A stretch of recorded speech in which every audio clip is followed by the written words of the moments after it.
Hello there. Welcome to the Transforming Trauma Podcast, a complex trauma podcast through the NARM Training Institute. My name is Sarah Bueno, and I am a psychotherapist here in Chicago and currently a NARM student. And I am so excited to share this podcast with you all.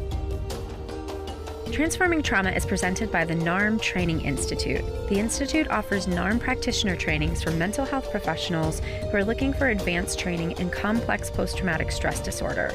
The NeuroAffective Relational Model is a cutting-edge, innovative approach for resolving CPTSD, addressing attachment, developmental, relational, and intergenerational trauma.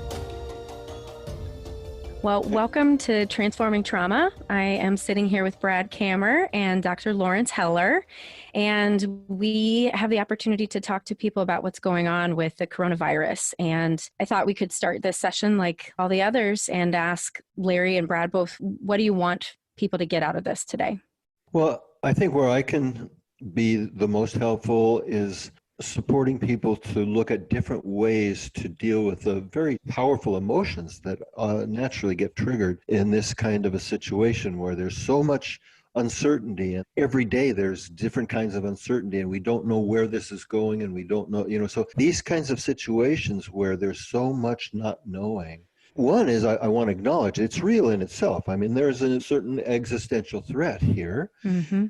On the other hand, what we talk about specifically in NARM as anxiety as opposed to fear, those elements that are also brought up in us that are unresolved from our own history and developmental process that then get projected onto these kinds of situations where there is a certain amount of realistic fear that people are having, and how to maybe sort out the difference between the two, and even how to manage the real fear as well as the anxiety that gets evoked. So that's the orientation that I have for today. Mm-hmm. Brad? Yeah, and for me, I know so many people that listen to our podcast are in the helping profession, a lot of therapists and educators and social workers. And, this is a really difficult time, of course, because like Larry was saying, not only is there real trauma we're facing in real time, but it also stirs up a lot of our old coping strategies for better and for worse. And I just want everyone to know that as being this community that's oriented around trauma-informed care, that we're just going to do the best we can to learn from each other. And we have a lot of wisdom from Larry and from people in our field that can guide us through this, but also just that we're a community that really cares about each other and cares about the clients in the populations and communities that we're working with. And just taking some time to really recognize that we're all in this together. I think for me, that's really a critical piece. One of the big challenges, just to continue what Brad was saying, is that the very fact that we have to do all of this social isolation, one of the major kinds of coping mechanisms, healthy coping mechanisms that we can fall back on in most situations is engaging with each other. And it's also being challenged by the fact that we're all kind of having to isolate in our own little pods wherever it is that we're living. So that presents a challenge. And then the other thing too is that all of the various kinds of motor activities that we use to try and regulate ourselves as best we can are often limited because we're not going out of the house as much. We're not distracting ourselves, at least with movies and theaters or restaurants or the kinds of things that have been available to us. And this also really requires us to focus more on what our internal resources are and our internal capacities, and also those areas where they're not as developed as they might be, because that's going to be true for all of us in different ways and in different degrees. So one of the things that I want to maybe start with or continue with here is that it's important to really listen to our emotions, but it's also important to approach both our thoughts and our emotions and reactions about all of the developing news that's going on with a certain kind of, we're not going to run away from those emotions, but we're not going to take them as absolute truth either. To realize that we all have a tendency to create and project onto this situation anything that's unresolved from the past, so that we're not taking our emotions as absolute truth, but we're not ignoring or denying them either. You know, the very common coping mechanisms that people use are acting out. So I'm sure we're going to see an uptick in domestic violence, for example. That's one way that people act out. And then, of course, acting in with depression, collapse, substance abuse, self-harm, all kinds of things.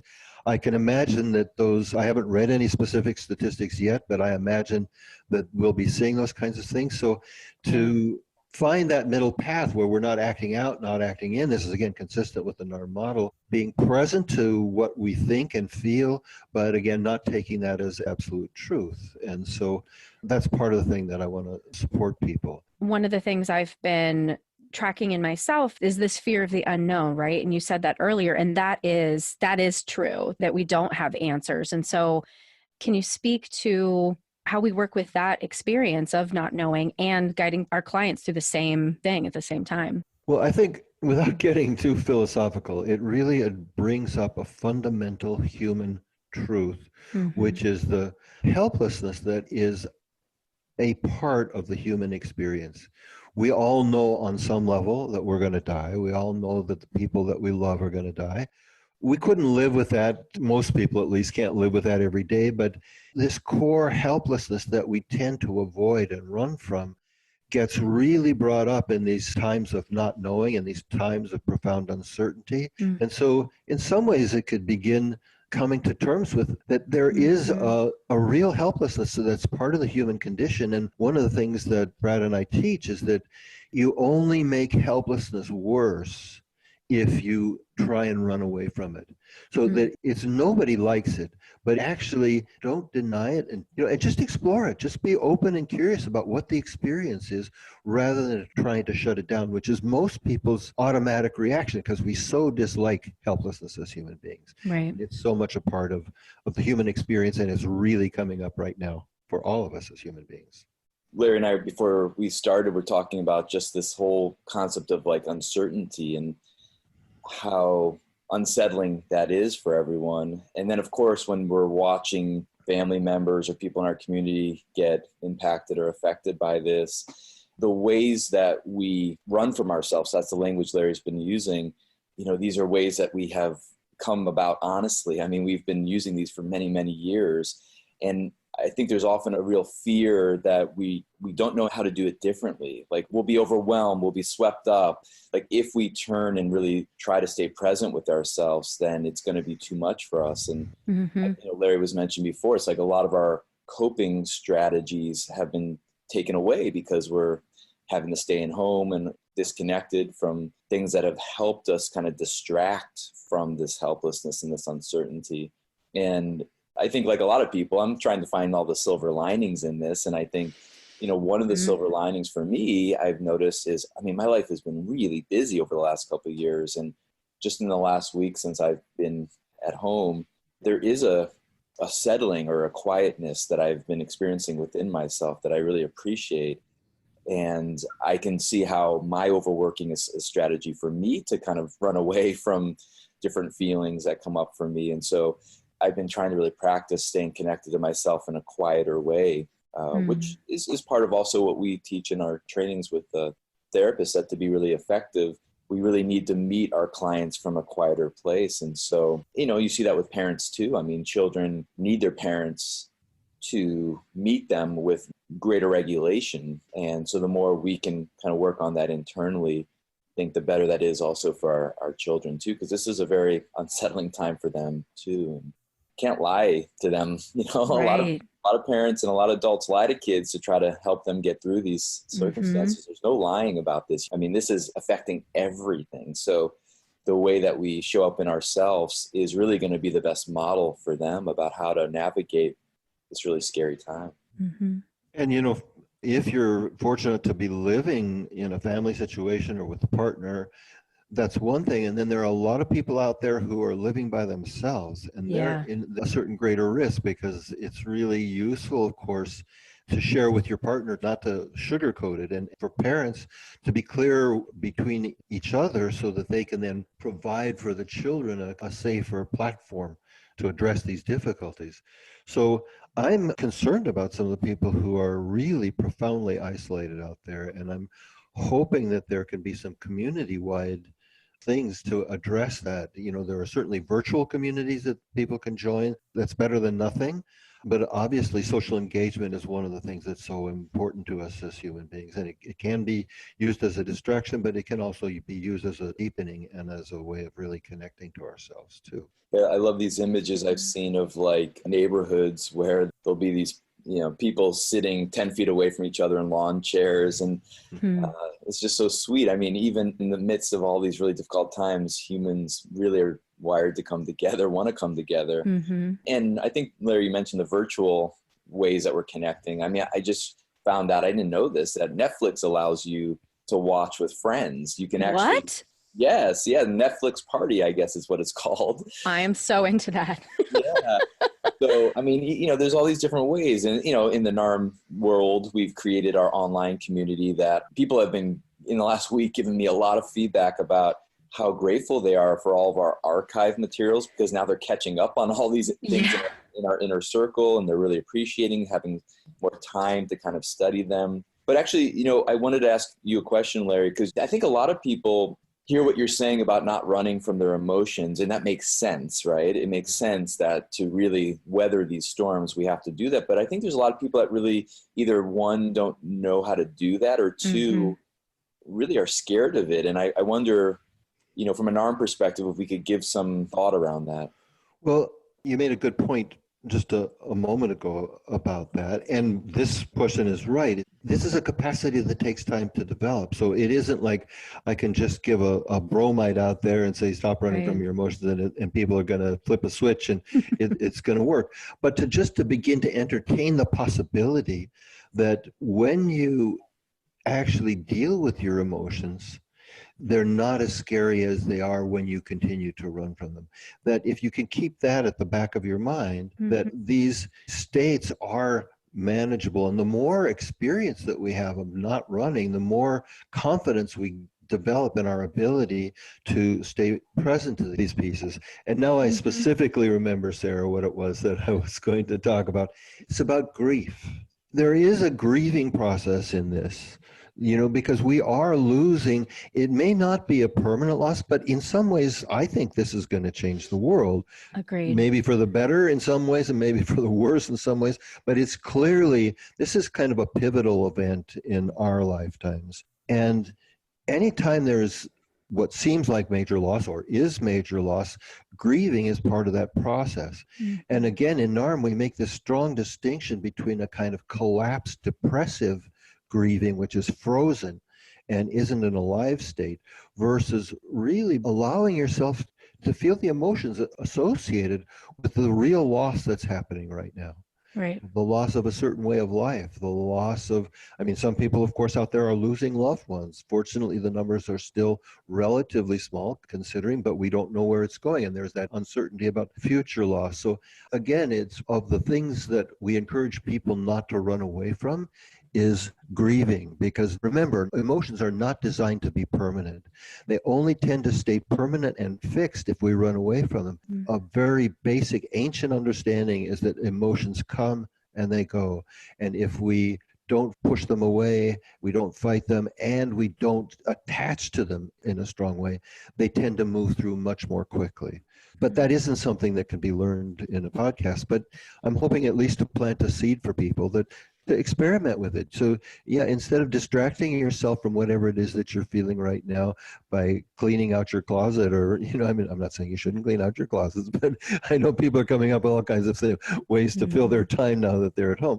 But instead of distracting yourself, to either, if you're by yourself, to just sit, be quiet with yourself and just to notice what you're feeling. Or if you're in a partnership, to talk with your partner about what you're going through, and hopefully they'll be open to sharing what they're going through, and to have these kinds of real human to human interactions, and sometimes just with yourself if that's the only option available to you, or with somebody virtually. But any kind of way to really address that as opposed to running from it, I see as a step in the right direction. And if I can share sort of almost a real-time example, I just a couple hours ago had a NARM experiential with one of the NARM trained therapists, and the fear of the unknown has been really present for me. And as we were sitting with that, grief is what bubbled up, and it was grief of the loss of my dog that's been several months, and I've been so busy, I haven't grieved. And I wept, and I was able to let it move through. And then the question after I stopped crying, she said, "What are you experiencing right now?" And I said, "Oh, it did stop. I was afraid it wouldn't stop, but it did." I wept for a few moments, and then there was calm and quiet inside, and it's transformative. Yeah. It's really sweet that you can share that. I'm sure a lot of people are touched, and I can feel how touched you are even in talking about the story. One of the things that I just want to add to that is that when we stay with grief, for example, when we stay with grief and don't run away from it, it has a tendency to open our hearts. And when we open our hearts, the various heart qualities that are our birthright and part of our nature can become more accessible, like compassion. If we let ourselves feel the pain of the loss of dogs or loved ones, and of course, there's different kinds and levels of grief, but just the grieving about what's happening in the world today, we can be more compassionate with ourselves, and we can be more compassionate with all the people out there who are struggling. So that's the value that's so intrinsic to what I teach, is that these capacities become available to us when we stop running away, particularly the heart capacities. And this heart has been so much a part of conscious and unconscious understanding. There's certainly in some Eastern traditions that are heart-based, but even the word courage comes from the word heart. And so on and on, we can talk about heartfelt greetings. But we've had an implicit understanding and sometimes explicit understanding of just how significant a resource our human hearts are. And the compassion, kindness, all of these are heart elements. And when we're more in touch with our hearts, because we're not running away, then we can really deal in a more objective way with what's going on. And I want to add, it's really important. Some people have this idea, and it really is just an idea, that they have to stay constantly vigilant to protect themselves from danger. Well, it doesn't work that way, actually, because as we get more sympathetically aroused in terms of the sympathetic branch of the autonomic nervous system, the social engagement system goes offline, and eventually the prefrontal cortex goes offline, and we're actually less objective, less present, and have less of our internal capacities available to us. So taking time for oneself and for one's emotional state and one's emotional well-being and the well-being of those that we can impact, that makes such a huge difference. And I do see people in their whatever ways are possible for them, reaching out to other people. Again, it's part of an ancient wisdom, but it's really useful, and it can at least come from a very heartfelt space. And that's good for the person who's receiving it and good for the person who's giving from that heart space. Yeah, actually, I wanted to say that because I thought a lot about how, as we move towards more Western civilization, we've lost a lot of traditional rituals. And even still currently in many cultures, they still have very inbuilt rituals around grieving. And so you're talking about kind of an intrapersonal, like a grieving process that allows us to reconnect to ourselves or stay connected to ourselves. But we've lost in our culture any ability to really stay connected to our community because we've lost these ways that we've known how to process grief. And again, it's like there is a silver lining here. It's like we're all going through this. No one can escape this.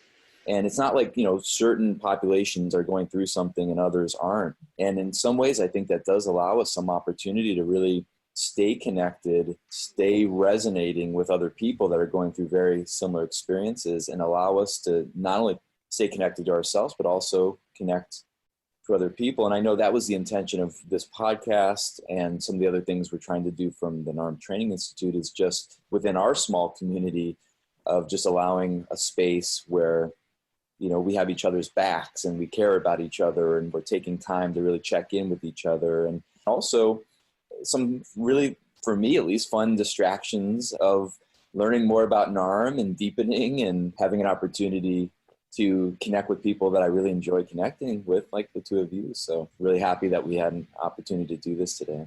That's a nice point, Brad. Thanks. Yeah.